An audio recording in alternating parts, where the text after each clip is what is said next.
Саламатсыздарбы, урматтуу телекөрүүчүлөр. Сиздер Баткен телеканалын түз эфирде көрүп жатасыздар. Эфирде Баткен областында жогорку кеңештин депутаттыгына бир мандаттуу шайлоо округтарынан ат салышып жаткан талапкерлердин катышуусундагы теледебатты баштайбыз. Көрсөтүүнү мен Мингүл Көчөрова жана кесиптешим Кайрат Жапаров алып барабыз. Эсиңиздерге сала кетели, буга чейинки теледебаттарда Лейлек жана Баткен шайлоо округтарынан жалпысынан 19 талапкер катышкан. Ал эми бүгүндөн тарта номер 3 Кадамжай шайлоо округунан талапкерлер катыша баштайт. Анда биз бүгүнкү теледебаттын катышуучулары менен тааныштырып өтөлү. Биринчи талапкер Насиров Абдижалил Жусупович. Саламатсызбы? Студиябызга кош келиптирсиз. Ал эми экинчи талапкер Маматалиева Өмүркан Турсуналиевна. Саламатсызбы? Саламатчылык. Ошондой эле үчүнчү талапкер Мурадилов Бекболот Мурадилович. Саламатсыздарбы? Студиябызга кош келиптирсиздер. Биз бүгүн теледебатты баштаардан мурда сиздерге теледебаттын шарттары боюнча түшүндүрмө берели. Урматтуу талапкерлер, теледебат 4 раундтан турат. Жалпысынан ар бириңиздерге 15 мүнөттөн убакыт берилет. Биринчи раундда 2 мүнөттөн убактыңыздар болот. Бул убакытты өзүңүздөрдү тааныштыруу менен пайдалансаңыздар болот. Экинчи раундда ар бир талапкер үчүн 7 мүнөт каралган. Мында сиздерге алып баруучулар тарабынан 3 суроо узатылат.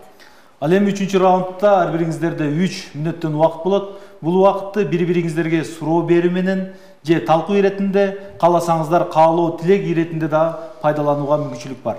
Төртүнчү соңку раунд бул убакытта ар бир талапкер үчүн 3 мүнөт каралган. Сиздер соңку мүмкүнчүлүктөн пайдаланып, өз шайлоочуларыңыздарга кайрылып алсаңыздар болот. Урматтуу талапкерлер, мүмкүн болсо убактыңыздарды туура пайдаланууга аракет кылыңыздар. Анткени бир раундтан артып калган убакытты кийинки раундтарга колдонууга мүмкүн эмес. Ошондой эле теледебаттын жүрүшүндө мүмкүн болушунча жеке адамдык сапаттарга кегилишүүгө жана экинчи талапкерге каршы үгүт жасоого, терс маанайлагы чакырыктарды жасоого тыюу салынат. Ушул жагына да маани берип койсоңуздар. Даяр болсоңуздар, анда биринчи раундты баштайлы. Баштап өткөндөй биринчи раундда 2 мүнөттөн убактыңыздар болот. Чүчүк кулактын негизинде катар номуруңуздарга карап кезек беребиз. Анда биринчи кезек Насиров Абдижалил Жусупович, сизде убактыңызды пайдалана бериңиз. Ассаламу алейкум, урматтуу Кадамжай шайлоо округунун тургундары, шайлоочулар. Кыскача өзүм жөнүндө айтып кетсем, мен Насиров Абдижалил Жусупович, Кадамжай районунун Каражагач айылында төрөлүп чоңойгонмун. Үй бүлөлүү 7 перзенттин атасымын. Билимим боюнча жогорку Россия Федерациясында Воронеж шаарында лесотехнический академияны бүткөнмүн. Инженер лесного хозяйства. Экинчи билимим боюнча юрист болуп ушундай билим алганмын Кыргыз улуттук университетинде. Иштеген жеримди айтып кеткен болсом, 22 жашымдан баштап иштегенмин. Биринчи ушул бак чарбасынан баштаганмын ишти. Агроном болуп иштедим, экспедитор, реализатор болуп иштедим, гидротехник болуп иштедим. Андан кийин Кыргыз илимдер академиясында түштүк борборунда иштедим, илим кызматкери болуп. Андан кийин жеке ишкер болуп жүрдүм. Андан кийин айыл өкмөтүндө иштедим. Юрист болуп бир нече ишканаларда иштедим. Бүгүнкү күндө айылдык кеңештин депутатымын. 3 жолу депутат болуп шайланганмын. Өзүбүздүн Майдан айылдык кеңешине бүгүнкү күндө дагы ошол айылдык кеңештин депутатымын. Эми мен эмне максатта ушу жогорку кеңешке талапкер катары баратам. Мен ушунча иштеген тажрыйбамды, ушунча иштеп жүргөндөгү жыйналып калган көйгөйлөрдү, ушулардын бардыгын ушу жогорку кеңештин деңгээлинде колдон келишинче чечкенге аракет кылгым бар да. Көп көйгөйлөр бар. Өзүңүздөр билесиздер, айыл жерде, региондорду өнүктүрүү боюнча маселелер аябай көп. Ошондуктан менин негизги максатым ушу региондорду өнүктүрүү. Ошонун ичинде Рахмат, Абдижалил Жусупович, сиздин убактыңыз жыйынтыкталып калды. Ал эми кезек Маматалиева Өмүркан Турсуналиевна, сизде өз шайлоочуларыңызга кайрылып өзүңүздү тааныштыра берсеңиз болот. Саламатсыздарбы, баткендиктер жана Баткен областынын тургундары. Мен Кадамжай районуна караштуу номер 3 Кадамжай округуна Кыргыз Республикасынын жогорку кеңешинин бир мандаттан талапкер. Мен Маматалиева Өмүркан Турсуналиевна 1973 жылы Кадамжай районуна караштуу Каражыгач айылында туулганмын. 1990 жылы Каражыгач айылындагы Дыйкан орто мектебин бүтүрүп, Бишкек шаарындагы Ишен Арабаев атындагы педагогикалык университетин тапшырып, 94 жылы ийгиликтүү аяктадым. Андан кийин Кыргыз билим берүү академиясынын Кыргыз тили жана адабият факультетин бүтүрүп, эмгек жолумду Бишкек шаарындагы номер 64 мектеп гимназиясынан баштадым. Андан кийин номер 41 мектепте иштеп, көптөгөн ийгиликтерге жетиштим. Дарак бир жерден көгөрөт демекчи, мен ал жерде иштеп жүрүп көптөгөн ийгиликтерге жетиштим десем жаңылбайм. Себеби ал жерден көптөгөн методикалык иштелмелерди жарыялап, ошондой эле республикалык деңгээлдеги конкурстарга катышып, көп ийгиликтерди багындыра алдым. 5 баланын энесимин, азыркы учурда 5 баланын энесимин 2017 жылы үй бүлөлүк шартыма байланыштуу Баткен областына келип, ишкерлик менен иштей баштадым. Ишкерликке иштей баштаганымдын себеби ушул региондорду өнүктүрүү жылына туш келип калды. Бир туугандарымдын колдоосу менен бул ишкерликти баштадым. Бирок бул ишкерликте иштеп жүрүп көптөгөн көйгөйлөр менин энелик жүрөгүмдү оорутпай койгон жок. Бул жигиттер менен катарлашып, ушунча мырзаларга атаандаштык жаратып, ушул кадамга барышта мен үчүн оңой жолго барган жок. Себеби ушул көптөгөн көйгөйлөрдү көрүп жүрөгүм тынч алган жок. Карапайым калкымдын дагы деле болсо кең пейилдиги, жөнөкөйлүгү, дагы деле болсо чыдап келгендиги менин жүрөгүмдү тынч алдырган жок. Энелик сезимим менен, энелик жүрөгүм менен Курманжанат энебиздин жолун жолдоп, элим үчүн, жерим үчүн кызмат кылууга даярмын деп, бүгүн сиздердин батаңыздарга, сиздердин колдооңуздарга муктаж болуп алдыңыздарда турамын. Өмүркан Маматалиева, сиздин да убактыңыз соңуна чыкты. Анда убакыт колдонуу кезегин Мурадилов, Бекболот Мурадилович сизге беребиз.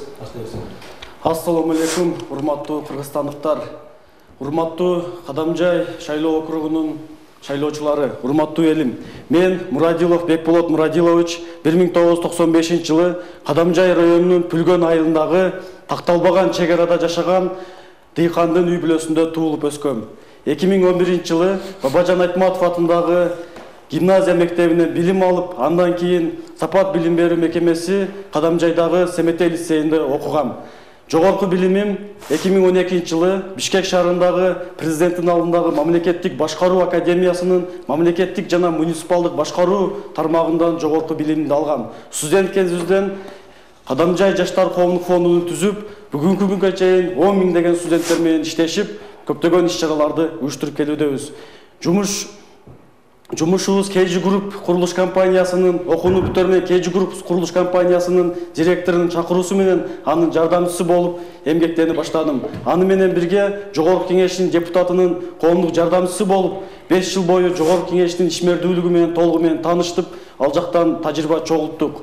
Андан кийин мамлекеттик кадр кызматынын директорунун жардамчысы болуп, республикабыздагы мамлекеттик кызмат жана муниципалдык кызматтын абалы менен толугу менен таанышып, ал жактан тажрыйба чогулттук.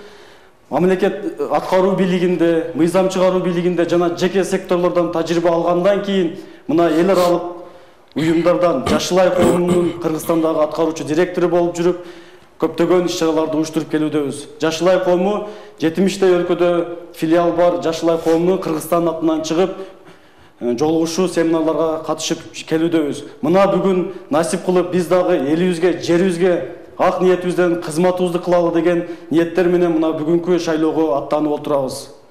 Чоң рахмат. Дагы 2 секунд убактыңыз бар, пайдалансаңыз болот. Номер 15 жаш келсе ишке. Рахмат, Мурадилов Бекболот Мурадилович. Урматтуу талапкерлер, биринчи раундду ушу менен жыйынтыктайбыз. Анда уруксат берсеңиздер, экинчи раундду баштайлы. Муну башта айтып өткөндөй эле, биз алып баруучулар ар бириңиздерге 3 суроо узатабыз. Жооп берүү убактысы 7 мүнөт. Анда Насиров Абдижалил Жусупович, сизден башталат. Катар номер боюнча. Абдижалил Жусупович, мына сиздин депутаттык программаңызда жаштар жөнүндө эмнелер бар? Жаштар коомуну зор күч деп айтып келебиз. Сиз кандай кылып жаштарды ишке салат элеңиз мына бүгүнкү коомдо? Биринчиден бизде мындай максат болуш керек жаштар боюнча. Дени сак, акылы бүтүн жаштарды алып келиш керек да. Бул мун үчүн бардыгы бул мектеп деңгээлинен башталат. Мектеп деңгээлинен ошол окуучуларды ким кайсыга жарактуу, кайсы окуучу эмне шыгы бар, кандай шыгы бар, ушунан башташыбыз керек да. Андан мектепти бүткөндөн кийин ошо жолдомо бериш керек. Психологдор келип, ар бири менен сүйлөшүп, сен мынага шыктуу экенсиң, ушуга жарайсың сен деп бир жолдомо бериш керек биринчи. Экинчи, окуу жайга баргандан кийин, ошол жерде дагы ийгиликтерине карап туруп, мына жогорку окуу жайында жумушка, өзүнүн шыгыга карап, жумушка сунушташ керек да. Мамлекет кандай таланттуу жаштар бар экенине мамлекет көзөмөлдөш керек. Себеби мына айыл жерлеринде өтө шыктуу, таланттуу жаштар көп да. Бирок эч ким аны маани бербейт дагы, алар көмүскөдө калып кетатат да. Ошондуктан ар бир мектептерде жана ар бир окуу жайларда ушуну байкоо жүргүзүп, анализ жүргүзүп, ошону кадровый службага өткөрүп бериш керек да. Мынанда бизде ушундай жигит бар же кыз бар, ушу келечекте мамлекетке пайдасы тие турган деп туруп сунушташ керек. Илгери Союз малында ушундай тажрыйбалар колдонулган да. Тилекке каршы бизде көмүскөдө калып кетип атат. Эми жаштар боюнча дени сак болуш үчүн кандай кылышыбыз керек? Жаштарды туура жолго мына чоңдор үгүттөш керек. Бизде министерстволор бар да, тиешелүү. Жаштар боюнча министерство бар, атайын. Ушулар программаларды иштеп чыгыш керек да. Иштеп чыгып, мына мектепти бүткөндөн кийин эле кээ бирлер Россияга кетип баратат да. Вот Россияга барганда кандай болот, анын тагдыры келечекте кандай болот? Ушул жагына көңүл буруп туруп, ар бир жаш менен ушул границадан чыгып кетип аткан ар бир жашка көңүл буруш керек да. Вот. Анан эми бул жерде көп маселе бар эми жаштар боюнча. Негизинен ар бир жаш, кыргыздын ар бир жигити, ар бир кыз уулдар мындайча айтканда воинственный болуш керек да. Дени сак, чымырдендүү, бекем болуш керек. Ар кандай жумушка даяр боло турган болуш керек да. Биз ушундайларды тарбиялашыбыз керек. Мындайларды тарбиялаш үчүн биз статустарды ордуна коюшубуз керек да. Аксакалдардын статусу, энелердин статусу, жаштардын статусу, ушуларды ордуна коюп алышыбыз керек да биз. Бизде аралашып кетпеди азыр. Чоңдорго кичинелер акыл үйрөтмөй, ушундай башаламан болуп кетти да бир азчы. Ол статустарын ордуга коюп, ошондо чоң кишилер өзүнөн кичүүгө баягы жакшы насааттарын берип, туура жолго салыш керек, алар уга турган болуш керек да. Рахмат. Абдижалил Жусупович, сизде 3 мүнөт 46 секунд убактыңыз бар, бизде дагы 2 суроо бар. Ошондуктан мүмкүн болушунча убакытты бул жактан убакытты карап пайдалансаңыз болот. Экинчи суроо, бүгүнкү күндө кичи жана орто бизнес ишкердүүлүгү экономикалык өнүгүүнүн башаты деп айтып келебиз. Сиздин шайлоо алдындагы программаңызда ошол кичи жана орто бизнести колдоо боюнча кандай конкреттүү сунуштар бар? Кичи жана орто бизнес боюнча мындай. Току терезеден айтсам, бул тема көп жылдан бери айтылып келет да.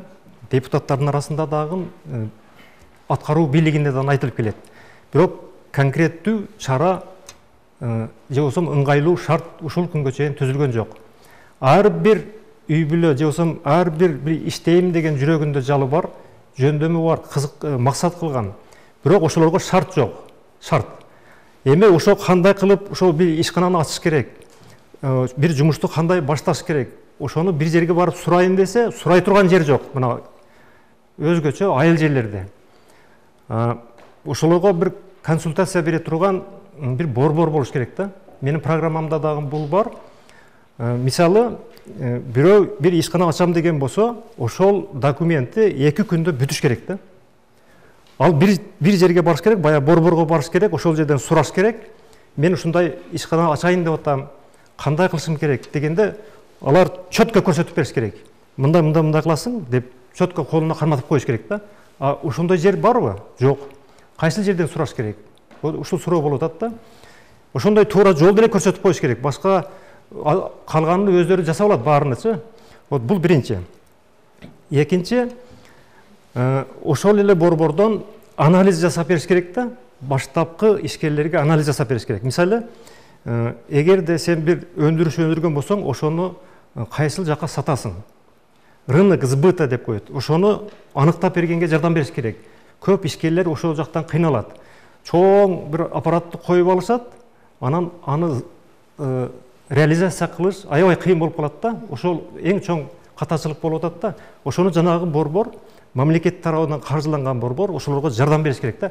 Биринчи кадамга жардам берсе, экинчи, үчүнчү кадамын өзү жөндөп кетет. Рахмат. Анда үчүнчү соңку суроо. Азыркы учурда мамлекет тарабынан коррупцияга каршы күрөшүүнүн натыйжасында бир жылда 7 миллиард сом каражат коррупционерлерден мамлекеттин пайдасына өндүрүлдү.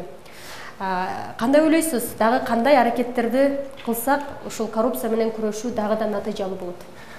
Эми коррупция менен күрөшүү мындай да, мен токотер жерин айтайын, убактым азыраак калыптыр. Коррупция менен кантип күрөшүш керек? Коррупция менен коррупционерди үлгү катары жазалаш керек да. Аны камап коюп, аны багыштын кереги жок. Коррупционерди 7 поколениеге чейин сенин эмең урпагыңдан мамлекеттик кызматка алынбайт деген чечим чыгарып коюш керек. Все, точка. Ошондо ар бир мамлекеттик кызматкер ойлонуп кадам жасайт да. Эң негизгиси ушул. Мисалы, кээ бир мамлекеттерде мындай да, баягы жол эрежесин бузган болгон болсо, биринчи жолу штраф, экинчи жолу штраф, үчүнчү жолу өмүр бою кайтып тирилсе дагы мингенге укугу жок деген мыйзамдар бар да. Ушундай мыйзамдар бар. 3 жолу нарушение кылдыбы, светофорго токтобой калды, башка болду дегендей, же пешеходду өткөрбөй калды. Все, праваны алат, өмүр бою жана кайрадан тирилип келсе дагы машина мингенге укугу жок деген мыйзамдар бар да, кээ бир мамлекеттерде. Вот ушундай жесткий мыйзамды коюп койсо, баары эле түшүнөт. Ушул. Дагы 36 секунд бар, карамагыңызда. Толуктап киргизип пайдалансаңыз болот. Ооба, эми коррупционерлер коррупция менен күрөшүп эле келе жатат, эми мына быйыл кичине жыйынтык бере баштады. Буйруса ушул темпте кеткен болсок, кыйла жакшы болот деп ойлойм. Дагы 24 секунд убактыңыз бар, карамагыңызда. Пайдаланууга укугуңуз бар. Вот, эми коррупция боюнча коррупционерлерди анан дагы бир методду колдонуш керек да. Жанагында мен айтпадымбы, камап, аны кыйналбай эле мойнуна ушу уру же болсо ушундай изменник дегендей жазып туруп, табличканы алып туруп, площадьтан бир эле өткөрүп коюш керек. Ошол жетиштүү болот да, аны 10 жыл, 20 жыл түрмөдө кармап не кереги бар аларды багыпчы. Ошол өзү көчөгө чыга албай калат. Рахмат, Абдижалил Жусупович, сизге бөлүнгөн убакта соңуна келип жетти. Анда убакытты колдонуу мүмкүнчүлүгү Маматалиева Өмүркан Турсуналиевна сизде. Урматтуу талапкерлер, мүмкүн болсо убактыңыздарды туура пайдаланууга аракет кылыңыздар. Ошол 3 суроону карата 7 мүнөттө өзүңүздөр карап, алдыңыздарда көрүнүп турган убакытта карап бөлүп аласыздар. Анда биринчи суроону узата берейин. Өмүркан Турсуналиевна, акыркы жылдары балдарга болгон ата-эненин тарбиясы өз деңгээлинде болбой бараткан сейт. Эгер сиз депутат болуп калсаңыз, ата-эненин үй бүлөдөгү жоопкерчилигин көтөрүү, балдарга карата зомбулукту алдын алуу боюнча кандай мыйзамдарды жогорку кеңеште сунуштайт элеңиз? Рахмат, чоң рахмат. Бул сурооңуз мага абдан жакты. Себеби менин программамдагы бир пунктка тиешелүү экен. Мен бул жерде Кыргыз Республикасы эгемендүү адам укугун коргогон өлкө ураанасында ар бир жаран өзүнүн жарандык укугун коргоосу үчүн ошондой эле коргоону билүүсү зарыл деген тема астында ар бир ошол өзүм мугалим болгонуна байланыштуу ушу мектеп программасында 5-класстан 11-класстарга чейин укук сабагын киргизүү деп киргизсин деп сунуштайт элем. Себеби ар бир эле жараныбыз, Кыргызстандын жараны өз укугун билбегенден көптөгөн шылуундардын колуна түшүп, же болбосо ар кандай проблемаларга туш болуп жатат. Андан сырткары эле зордук зомбулукту айтып атасыз. Аялдар арасында да, балдар арасында да зордук зомбулук өтө чоң көйгөйлүү маселелердин бири болуп жаралат. Бул жерде мисалы үчүн биз үйдө отурган кыз келиндерибизге дагы атайын кулинария же швейный цех сыяктуу атайын бир курстарды уюштуруп берсек, алар да ошолор менен аласып, үй тиричилигине кичине да болсо кызыкчылык пайда болуп, анан жумушка кирсе да жеңил болуп, ушундай зордук зомбулдуктар кыз келиндер арасында да жок болот эле. Менин айтарым дегеним ушул укук сабактарын 5-11 класстарга чейин киргизүүнү сунуштайт элем. Себеби ар бир жаран өз укугун билүүгө зарыл. Мигранттарыбыз да ушул укуктун билбегине байланыштуу көптөгөн шылуундардын колуна түшүп көптөгөн көйгөйлөрдү жаратып атат. Андан сырткары айтат элем, ата-энелер баарында келип туруп эле мугалимдерди күнөөлөп жатып калышат. Мугалимдерде күнөө эмес, биринчиден үйдөн тарбия башталыш керек.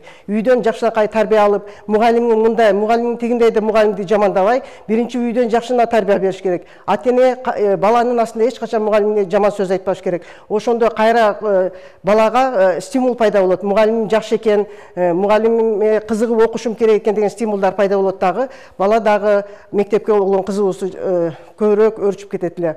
Андан сырткары айтарым дегеним, ушул укук сабактарын сөзсүз түрдө мектеп программасына киргизүүнү сунуштайт элем. Рахмат. Анда толуктооңуз жок болсо экинчи суроону узата берейин, дайыр болсоңуз. Азыркы учурда Кыргызстанга инвестиция кылууну каалаган чет өлкөдө жүргөн мекендештердин катары көбөйүүдө. Алар Кыргызстанга келип ишкердүүлүк кылса, инвестиция алып келсе, кандай кылып биздин өлкө аларды колдоого алышыбыз керек? Сиз кандай сунуштарды берет элеңиз? Биринчиден мен ошол мекендештериме кайрылат элем. Ошол башка чет өлкөлөрдө азыр биздин кандай гана эр азаматтарыбыз жүрөт, көптөгөн эр азаматтарыбыз жүрөт. Сонун өздөрүнө бизнестерди уюштуруп алып, ошол жактарга жардамы тийип жүрөт. Мен айтар элем, өзүбүздүн жерибизге, элибизге келип эгер ошолор иштесе, ушу мына миграциянын да саны азаят эле. Инвестицияга ошо бизге алардын бизге кошкон салымы Кыргызстандын өнүгүүсүнө, өсүүсүнө эң чоң салым көрсөтөт элек. Ал бул болуш үчүн өкмөт тарабынан да жакшы шарт түзүп бериш керек. Чындыгында айтканда азыр ишкерлерге дагы ошо инвестиция кыла турган кишилерге дагы өкмөт тарабынан андай колдоолор жоктугуна байланыштуу алар чет өлкөлөргө качып баратат. Анан аларга үндөйт элем бүгүнкү күндөн пайдаланып. Алар бул жака келип иштесе, бизде көптөгөн ишканалар, завод, фабрикалар турат. Ошолорду иштетип, бизге дагы элибизге бир аз да болсо жеңилдик пайда болот эле. Рахмат. Анда үчүнчү суроону узата берейин. Азыр кайсыл гана тармакталбайлы, аялдар аралашпаган тармак жок. Өндүрүш, ишкердүүлүк, айыл чарба, мал чарба, курулуш, социалдык тармактарда аялдарыбыз активдүү иш алып барууда. Сиздин оюңуз боюнча аялдардын коомдогу ордун кандай кылып жогорулата алабыз? Рахмат. Биринчиден мен ушул убакыттан пайдаланып президентибиз Садыр Жапаровго ыраазычылык билдирет элем. Себеби бизге ушундай жөнөкөй мугалимдерге, жөнөкөй аял, эне талапкерлерге ушундай мүмкүнчүлүк түзүп бергенге, бүгүнкүдөй талапкерликти коюп, мына биз ушул жерде турабыз. Себеби буга чейин аялдарга мынчалык шарт болгон эмес. Бул жылы аял талапкерлерибиз да өтө көп. Себеби биздин президентибиз ушул аялдарга, аял затына дегеле, аял затына энелерге жакшынакай шарттарды түзүп берип койду.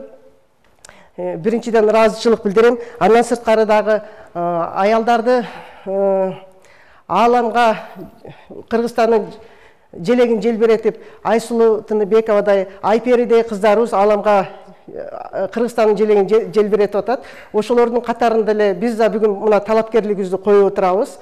Эми мен айтарым, эне десек эле биз ойлойбуз, ошо эненин орду үйдүн ордунда депчи. Мен айтат элем, бүгүнкү күндө энелерибиз ушу базарларда, кайсы жерде болсун коомдук иштерде бүт жакта оор жүктү көтөрүп мойнуна алып, эркектер менен тең тайлашып келе жатат. Мен ойлойт элем, ушу жогорку кеңешке да бизде жөнөкөй энелер, мугалимдер дегеле аял заты барса, ушул жогорку кеңештеги көптөгөн көйгөйлүү маселелерди да, социалдык проблемаларды да чечүүгө жеңилирээк болобу деп. Себеби аял заты ушу социалдык проблемаларды көбүрөөк билебиз, үйдөгү түйшүктү көбүрөөк билебиз, баланын түйшүгүн дагы, эненин түйшүгүн дагы, апанын түйшүгүн дагы аял заты түшүнө алат. Аял заты ошол эле учурда балдарына да, жолдошуна дагы, жумушуна да жетишкенде бүт баарына жетишет. Ошон үчүн айтар элем, ушул аттанып аткан талапкерлерге, аял талапкерлерге ийгилик каалап, ошол жогорку кеңеште көп ийгиликтерди жаратат деген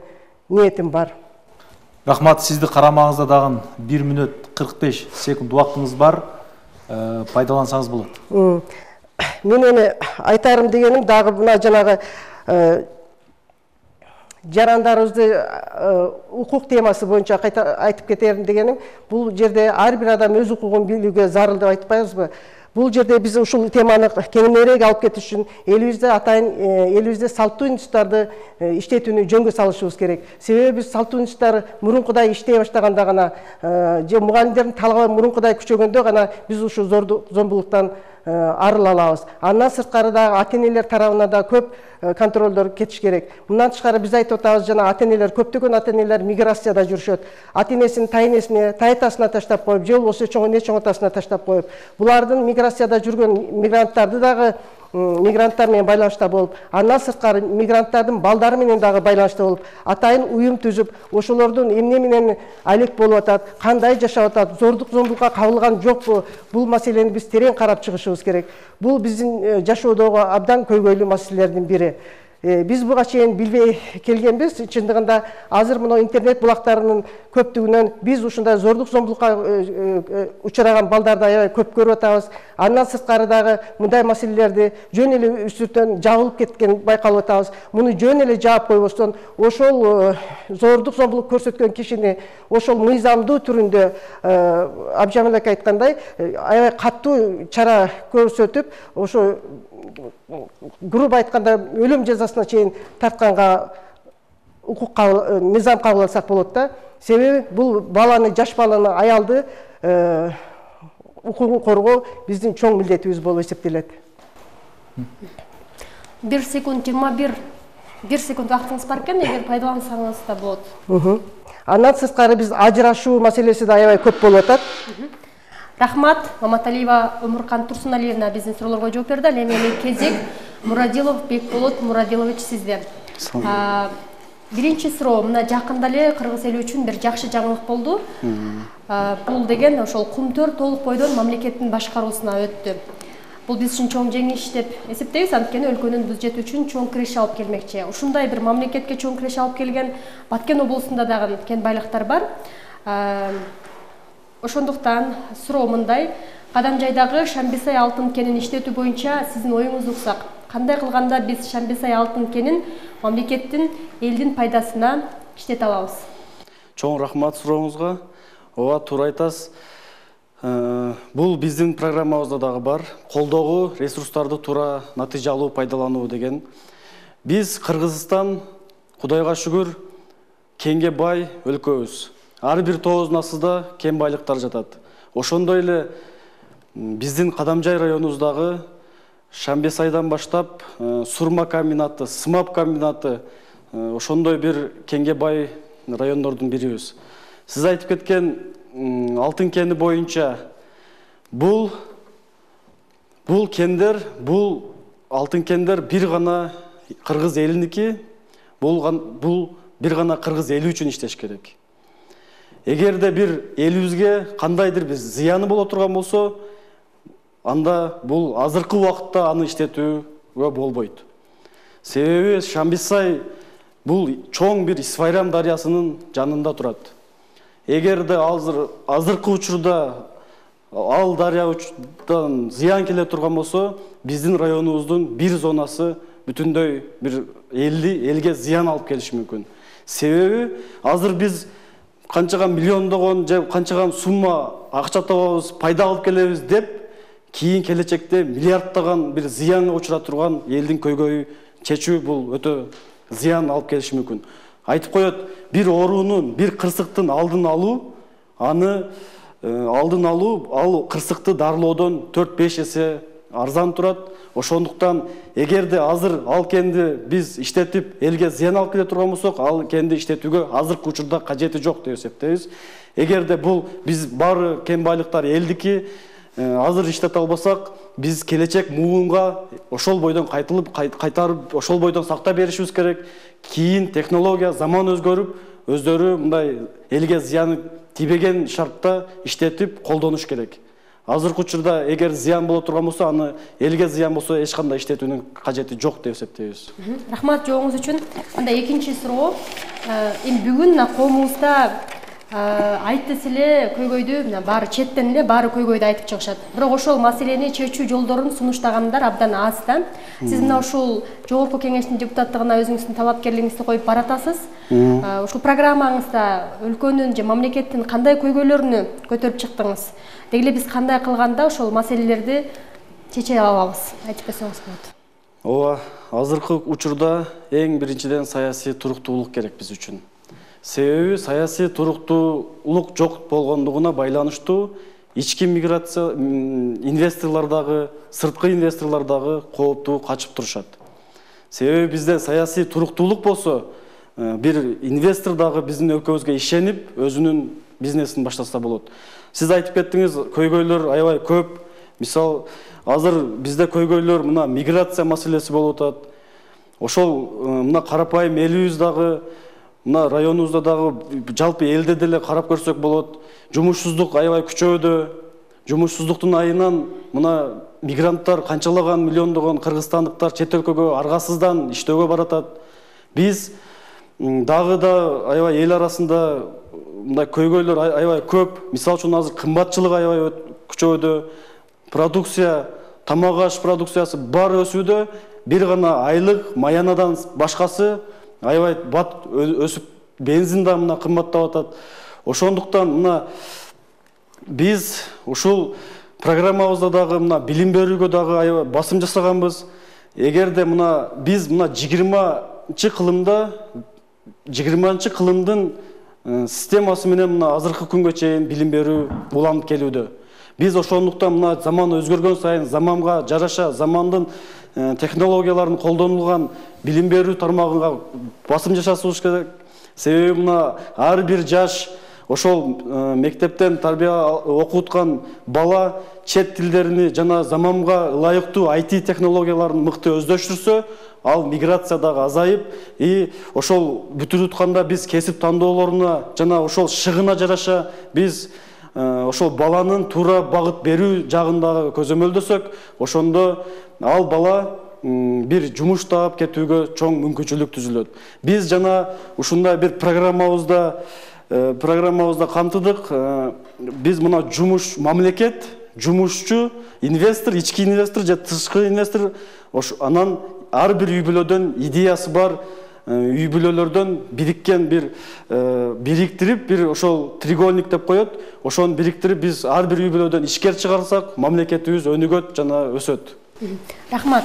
Үчүнчү суроо. Дагы өлкөдөгү дагы бир чоң маселелердин бири бул жол коопсуздук маселеси деп айтсак болот. Жыл сайын миңдеген жарандарыбыз майып болуп, жүздөгөн жарандар жол кырсыктарынын курмандыгы болуп жатат. Негизи ушул жол коопсуздугун камсыз кылуу боюнча сиздин программаңызда барбы? Эгер бар болсо, айтсаңыз, алар кандай сунуштар? Туура айтасыз. Азыркы учурда, азыркы мезгилде күндөн күнгө жаңылыктардан көрүп атабыз. Жол коопсуздугунан көптөгөн мекендешибиз каза болууда. Биз ал багытта элдерге, ар бир ошол автоунаанын ээлери айда бараткандарга биз аң сезимине жеткизишибиз керек. Өзүнүн өмүрүн жана анын ичиндеги адамдардын өмүрүнө жоопкерчиликти алганды биз үйрөтүшүбүз керек. Эң биринчиден. Эгерде ошол адам өзүнүн жоопкерчилигини жана жанындагы алып жүргөн адамдардын жоопкерчилигини сезе билсе, эч кандай бир эрежеден сырткары ылдамдык менен эрежени бузбай, эреже бузган бул чоң бул катачылык болуп эсептелет, кылмыш деп эсептелет. Ошондуктан биз ошол андан кийинки эле маселе болсо, бул биздин мына авто школалар бар. Ошолордун дагы бир ишмердүүлүгүнү дагы текшерип, ошол айдоочулук күбөлүк алып аткан биздин мекендештерибиз айдоочуларды окутуусу кандай болуп атат, аны дагы биз көзөмөлгө алышыбыз керек. Ошондо гана бизде жол коопсуздугу сакталып, көптөгөн бир кырсыктардын алдын алууга чоң бир мүмкүнчүлүк түзүлөт. Чоң рахмат. Сиздин карамагыңызда дагы 56 секунд убактыңыз бар. Суроолорго жооп берүүнү толуктоо иретинде пайдалансаңыз болот. Буга чейинки болсо деле. Биз мына жаштар ушул жогорку кеңешинин депутаттыгына талапкерлигибизди коюп баратабыз. Себеби бул шайлоо бир өзгөчө шайлоо болуп турат. Себеби мына президентибиз да айтып кетти, бул шайлоо чыныгы тандоону элге коюп берди. Эл чечет, элге коюп берди. Эч кандай бир административдик ресурстар же болбосо мурункулардай болуп президенттин дубасын алдым же бирөөнүн дубасын алдым дегендер болбой, чыныгы элдин өкүлдөрү үчүн элге коюп берди. Ошондуктан урматтуу элим, адашпай ошол чыныгы элим, жерим деп иштей турган жаштарды жана таза эч кандай коррупцияга аралашкан эмес жаштарды шайлап алыңыздарды мен чакырып кетем. Чоң рахмат. Рахмат, Бекболот мырза, 12 секунд убактыңыз бар. Пайдаланбайсыз. Эгерде пайдаланбасаңыз, анда урматтуу талапкерлер кийинки раундга өтө Ал 3-чү раундда башта айтып өткөндөй, бири-бириңиздерге суроо берүү менен 3 мүнөттүк убактыңыздарды пайдаланасыздар. Анда жооп берүү мүмкүнчүлүгү Абдижалил Жусупович сизде карамагыңызда 3 мүнөт убакыт бар. Ал эми суроо берүү Өмүркан Маматалиева сизден. Абдижалил Жусуповичке болгон сурооңузду узата бериңиз. Рахмат. Абжамлеке, сиз буга чейин көп жерлерде иштеп жүргөнсүз. Андан сырткарда айыл өкмөттө да көп жыл иштедиңиз. Эми мен сизге суроом, айыл өкмөттөрүн жогорку деңгээлде кантип көтөрсө болот? Ушул суроого жооп берип койсоңуз. Рахмат. Мен бул суроого төмөнкүдөй жооп берем. Биринчи, айыл өкмөттүн деңгээлине көтөрүү үчүн жалган статистикадан арылуубуз керек. Биринчи. Мисал келтирип айтайын. Bizde эмес, жалпы эле Кыргызстан боюнча 453 айыл өкмөт болсо, ошол көпчүлүк айыл өкмөттөрдө мындай статистика кетет. Мынча тонна буудай өндүрүлдү, мынча көчөт эгилди, мынча жумуртка өндүрүлдү. Кимдин тоогу канча тууп атат, аны эч ким билбейт. Эсептеген адам жок. Ушундай бир жалган статистикадан арылуубуз керек. Ушул аябай кол байлайт. Экинчи, айыл өкмөткө эркиндик бериш керек да. Рас ошол жергиликтүү өзүнү өзү башкаруу деп аталат да бул. Жергиликтүү өзүнү өзү башкаруу дегенден кийин ошол жерде өзүнү өзү башкарыш керек ал. Негизгиси мыйзамдан чыгып кетпесе эле болду. Мисалга айтайын, ар жердин, ар айыл өкмөттүн өзүнүн шарттары бар. Тендер маселесиге келип калганда, ошону тендерщиктер Бишкектен утуп алат кээдечи. Мына Бишкектен утуп Кадамжайга келет. Ал канча чыгым болот? Вот ушундай нерселерге жол койбой, айыл өкмөт өзү чече турган болуш керек да. Ыңгайлуу, экономичный бүтө турган, сапаттуу бүтө турган жолдорун өзү караш керек. Вот эми мен убактым кыскараак экен, ошон үчүн. Урматтуу талапкерлер, жооп берүүдөгү 3 мүнөт убактыңыздарды туура пайдаланууга аракет кылыңыздар. Анткени кийинки суроого дагы убакыт кала тургандай пайдалансаңыздар болот. Анда суроо берүү мүмкүнчүлүгү Бекболот мырза сизде. Абдижалил Насиров болгон сурооңузду бериңиз.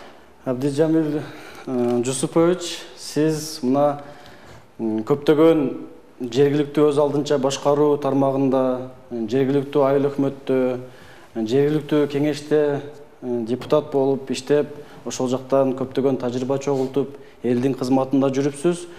Анан Токой Чарба жагында өзүңүз окуп, билим, ошол жактан билим алыпсыз. Мен ошол биздин районубуздагы, ошол баягы мен өзүм айтып кеткенде, баягы кен байлыктарды боюнча сиздин депутат болуп келгениңизде, Токой Чарбасы боюнча ошолордун сиздин көз карашыңыз кандай?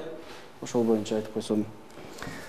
Токой Чарбасы айтайынбы? Токой Чарбасы Кыргызстанда эч ким көңүл бурбай калып кеткен бир бечара болуп калды да, тилекке каршы. Агам эч ким көңүл бурбай калды.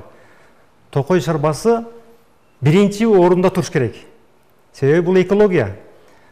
Токой бизге абаны тазалап берип атат. Ошон үчүн биз аябай, менин программамда бар бул экология боюнча. Токой шарбасынын аймагында кең казууларды өтө кылдаттык менен кылыш керек да. Же болбосо мүмкүн эмес ал жергечи. Особо охраняемый территориялар бар, ал жерде эми туура мыйзам бар бул боюнча. Бирок Токой фондуну өнүктүрмөйүнчө биздин жалпы жаратылышыбыз өнүкпөйт. Ошол эле убакта суу ресурстары дагы таза болбойт да. Ошон үчүн биз бул боюнча программада кеңири айтылган. Мен эми негизи ишкерликтер боюнча токтолуп кетейин дедим да, ушу токойго тиешелүүчү. Бирок убактым уже бүтүп атат. Негизинен экология аябай зарыл, суудун тазалыгы, ошону рационалдуу пайдалануу, бул дагы бүт Токой фондуна кирет да. Вот ошол бул боюнча кеңири программа бар, кылдаттык менен мамиле кылыш керек. Биринчи орунга коюш керек экология Токойду фондуну. Рахмат. Абдижалил Жусупович, сиздин убактыңыз да соңуна чыгып калды. Анда жооп берүү мүмкүнчүлүгү Өмүркан Турсуналиевна, сизде карамаңызда 3 мүнөт убакыт бар. Суроо берүү Абдижалил Жусупович, сизден. Өмүркан Турсуналиевна болгон сурооңузду узатыңыз. Эми бул карындашым мугалим экен, ошон үчүн образованияга тиешелүү сурооду берейин дейм да. Вот мына бүгүнкү күндөгү мектептердеги предметтерден тышкары кандай предметтерди киргизсе болот же алымча кошумча кылса болот, ошол тууралуу айтып берсеңиз элге пайдалуу деп ойлойм да. Рахмат, Абжамил ака. Негизи эле өлкөдө билим берүү тармагында аябай билим берүү салкындап кетти деп жаңылышпайбыз. Себеби мурункудай катуу талаптын жоктугунан билим берүү балдардын кызыкчылыгы да аябай начарлап кеткендегидей. Ошон үчүн мен ойлойт элем, көптөгөн предметтерди окуп атат. Андан сырткары дагы биз окуу программасына 10-11 класстар үчүн атайын балдар үчүн тигүүчүлүк, кулинария курстары сыяктуу кылып, атайын кесипке ээ кылып чыгаруучу сабактарды киргизсек, андан тышкары да балдар үчүн сантехника же болбосо сварщик, ушул сыяктуу кесипке ээ кылып чыгаруучу предмет катары кылып кошсок, бул кесипке да ээ болуп чыгышат эле балдар. Андан тышкары андан кийин окуп калганы бар, окубай калганы бар, турмушта да өз жашоосунан кыйналбайт эле деген оюм бар. Андан сырткары да окуу программасы боюнча айыл жергесинде көптөгөн ата-энелер кыргыз класстарда орус класстарын киргизүүсүн каалап жатышат. Ошон үчүн мен айтат элем, ушу деги эле айыл жергесиндеги мектептерге кыргыз класстарга орус класстарын киргизүү депчи сунуштайт элем ошону. Рахмат. Анда кийинки суроо берүү кезеги Бекболот Мурадилов, сизде. Өмүркан Маматалиева болгон сурооңузду узатыңыз. Чоң рахмат. Өмүркан Турсуналиевна, сизге ийгилик каалайм. Рахмат. Мен программаңызды окуп чыктым. Сиздин ошол программаңыздагы социалдык маселелер боюнча, зордук зомбулуктар боюнча ушул депутат болуп калсаңыз, ошол зордук зомбулуктарга кантип жөнгө салабыз? Ошол боюнча бир айтып берсеңиз. Рахмат, Бекболот. Бул жогоруда да ушундай суроо болду эле. Негизи эле бул жарандарыбыздын эң чоң көйгөйлөрүнүн бири болуп эсептелет. Бул зордук зомбулук, үй бүлө маселелери. Буну чечүү үчүн ошол элибиздин салттуу институттарын жөнгө салуу менен ушул маселени чече алабыз. Адамдар укуктарын коргоо билүү, зордук зомбулук балдарга жана аялдарга, ошондой эле аялдарды басмырлоо, же кемсинтүү, же болбосо ошондой эле ажырашууну азайтуу, деги эле ошол үйдө отурган кыз келиндерибизге жана ошондой эле баягы жумушсуздарга көптөгөн көйгөйлөр жаралып жатат. Ошон үчүн биз салттуу институттарды ишке салып, жөнгө салуу менен гана ушул маселелерди чече алабыз. Өмүркан Турсуналиевна, сиздин карамаңызда дагы 46 секунд убактыңыз бар. Баштагы суроолорго жооп катары кошумча жооп берсеңиз болот. Мен айтарым элем, жана Абжамил аканын суроосуна дагы неметпей калыпмын, жогоруда дагы айттым эле. Мен 5 класстан 11 класска чейин укук сабактарын киргизүүнү дагы сунуштайт элем деп жогоруда да жооп берип кеттим. Бул сөзсүз түрдө, себеби дегенде көптөгөн мигранттарыбыз аябай кыйналып жатышат, өзүнүн укугун билбей. Андан сырткары дагы биз деги эле үйдөн бир кадам чыккандан кийин ошо өз укугубузду билбей, же болбосо ошол бир жерге ишке кирсек дагы өз укугубузду билбей, өзүбүздүн айлык маянабызды да эсептей албай жүргөн жарандарыбызды көп кездештирдик. Ошон үчүн мен ойлойт элем, укук сабагы да сөзсүз түрдө керек. Анан ойлойт элем, эмне үчүн бул кулинария, швея депчи, бул деген аял затына эң керектүү нерсе. Рахмат, сиздин убактыңыз, жооп берүүгө болгон убактыңыз соңуна чыкты. Анда жооп берүү кезеги Бекболот Мурадилов сизде, суроо берүү Абдижалил Насировтан. Сурооңузду узатыңыз. Бекболот энем кадамжай жаштары деп уюштуруп, ошо жаштарды менен кыйла демилгелерди көрсөтүп жүрдүң. Көп жакшы программаларыңар бар эле. Вот эми ошол кылган иштериңерди дагы жогорку деңгээлде ийгиликтерге жетиш үчүн кандай чараларды көрүшүңөр керек биринчи. Анан мисалы мен келе жатып сен урааныңды көрдүм, жаш келсе ишке депчи. Ошону менен жогорку кеңештин кандай байланышы бар, ошону бир айтып берсеңиз жакшы болот. Чоң рахмат сизге сурооңуз үчүн. Ооба туура, биз Кадамжай жаштар коомдук фондуну ачып, азыр мына 7 жыл болуп калды. 7 жылдан бери ушул 10 000 деген студенттерге башын бириктирип, аларды достук, ынтымакка чакырган бир коомдук фонддордон болуп, республикага таанылган коомдук уюмдардан болуп, азыркы чейин иштеп келүүдө. Биз ушул жаштардын биз ошол эң биринчи ийгиликке жеткенибиз, ушул мен мисалы үчүн өзүм 2-чи курста болсом дагы, 2-чи курста колубузда эчтеке жок болсо дагы биз Кадамжай району жаштар деп келип, ушул Кадамжай жаштар коомдук фондун ачканбыз. Азыркы күндө Бишкек шаарында, Ош шаарында жана ушул Кадамжайда ушул көптөгөн иш-чараларды уюштуруп, мына окууну бүтүткан жаштар, мисалы үчүн Бишкекте же башка жактарда таанышы жок, тууганы жокторго дагы биз өзүбүз сунуштарды айтып, кайсыл кесип, кайсыл университетте жакшы болот, жакшы окутат деген бир багытта дагы иштерди алып барып келүүдөбүз. Азыр айтып кеттиңиз, эми бул коомдук иштер бир гана жерге чейин болот экен. Ошондуктан биз мына мандат алып, буюрса элибиз колдоп депутат болуп калсак, биз бир масштабтуу түрдө ушул жаштар менен республикабыздагы жаштар менен көптөгөн иш-чараларды алып барабыз деп ишенебиз.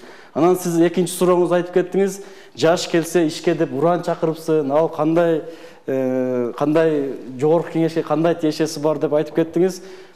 Биз мына Кыргыз Республикасыны, Кыргызстанды желегин желбире туткандагы жаштар болуп атат, ар кайсы тармактарда жаштар. Ушул саясатта дагы ушул жаштар келсе, эч кандай коррупцияга, башкага малынбаган жаштар келсе, биз ошо өлкөнүн дагы ушул саясий жагын дагы өзгөртөлү, өнүктүрөлү деген ниеттер менен баратабыз. Ошондуктан биз мына уран чакырып, илгеркилерден болуп, биз кабинетте отуруп, бир мемелерди чечпей, биз мына жашпыз, чуркап, элдин маселесин көтөрүп, көйгөйлөрүн чече турган биз жаштар деп ошого уран чакырдык. Рахмат сизге. Рахмат. Суроо берүү кезеги Өмүркан Маматалиева сизде. Бекболот мырзага болгон сурооңузду бериңиз. Бекболот энем, сага биринчиден көптөгөн ийгиликтерди каалаймын. Себеби сенин келечегиң алдыңда, сен биздин арабыздан талапкерлердин эң жашысың. Мен сага бере турган суроом жөп-жөнөкөй. Ушул кадамдарга барыштын себеби эмне болду, Бекболот? Эми мына Кадамжай округу республика боюнча эң көп талапкерлерден болуп катталдык. Эми сиздердей сыяктуу элибизге, жерибизге, мамлекетибизге кызмат кылайлы деген бир жакшы ниеттер менен аттандык. Буга чейин да көптөгөн суроолор берилди. Сен кимдер менен иштешип атасың, аркаңда кимдер турат, ким колдоп атат деп көптөгөн суроолорду узатып атат эжеке.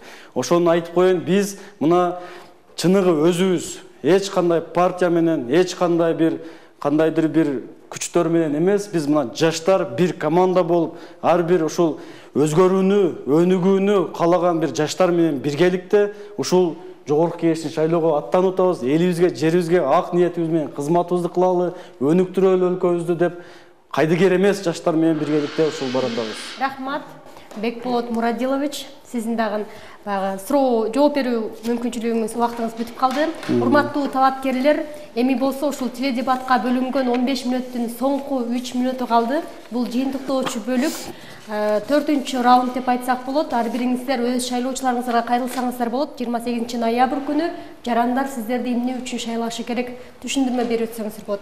Анда биринчи кезек Насиров Абдижалил, сизде баштай берсеңиз болот. Рахмат. Урматтуу шайлоочулар, ушул жылга чейин айтылып келди 5 жылда бир келген мүмкүнчүлүк деп. Бүгүнкү күн 5 жылда бир келген эмес, 30 жылда бир келген мүмкүнчүлүк болуп атат. Бийлик ушундай шарт түзүп берди бизге.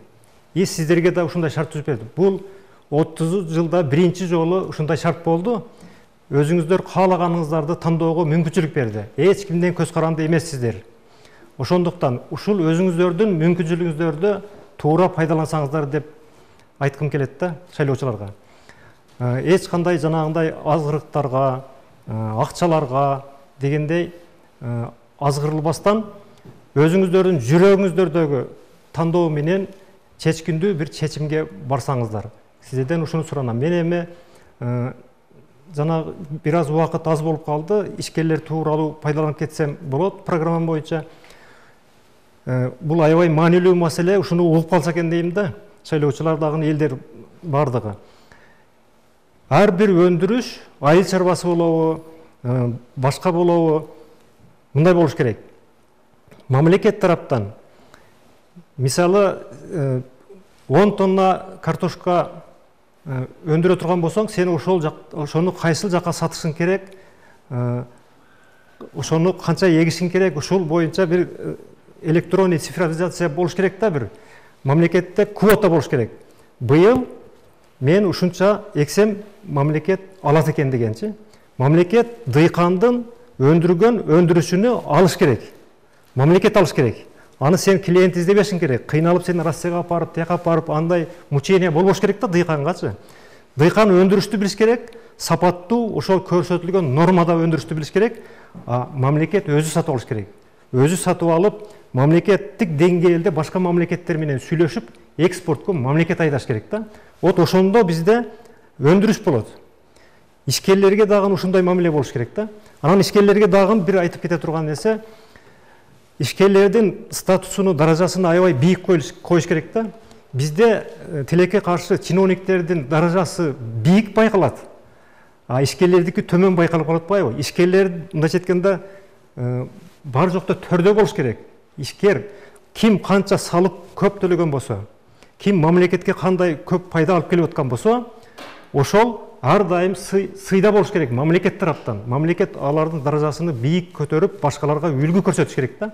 Ошондо бизде өнүгүү болот. Мамлекетти өнүктүрсөк, калган бардык маселе чечилет. Чек ара маселеси дагы ошого байланыштуу, армияны камсыздоо маселеси дагы ошого байланыштуу, пособия дагы, пенсия дагы бардыгы экономикага байланыштуу. Экономиканы өндүрүш үчүн Абдижалил Жусупович, тилекке каршы убактыңыз бүтүп калды. Сизге рахмат айтабыз. Ал эми кезек Өмүркан Турсуналиевна, сизде өз шайлоочуларыңызга кайрыла берсеңиз болот. 3 мүнөт убактыңыз бар. Урматтуу элим, 28 ноябрь күнү Кыргызстаныбызда тарыхый окуя боло турган күн. Себеби биз Кыргызстаныбыздын келечегин тандайбыз. Менин девизимде айткандай, келечек сиздердин колуңуздарда. Өз жүрөгүңүздөрдү угуп, өз тандооңуздар менен туура тандап аласыздар деп ишенемин.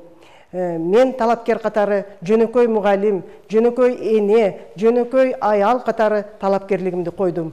Мен ушул талапкерлигимди коюп жатып, астыма койгон программаларды бир аз да болсо социалдык элимдин проблемаларын парламентке алып чыгып, кароону чечип, андан сырткары үй бүлө маселелерин, окуу программаларын, билим тармагында социалдык проблемаларды чечип, ошондой эле көптөгөн көйгөйлөрдү чечүүгө даярмын. Андан сырткары дагы билим тармагына көптөгөн орчундуу реформаларды жасоого даярмын.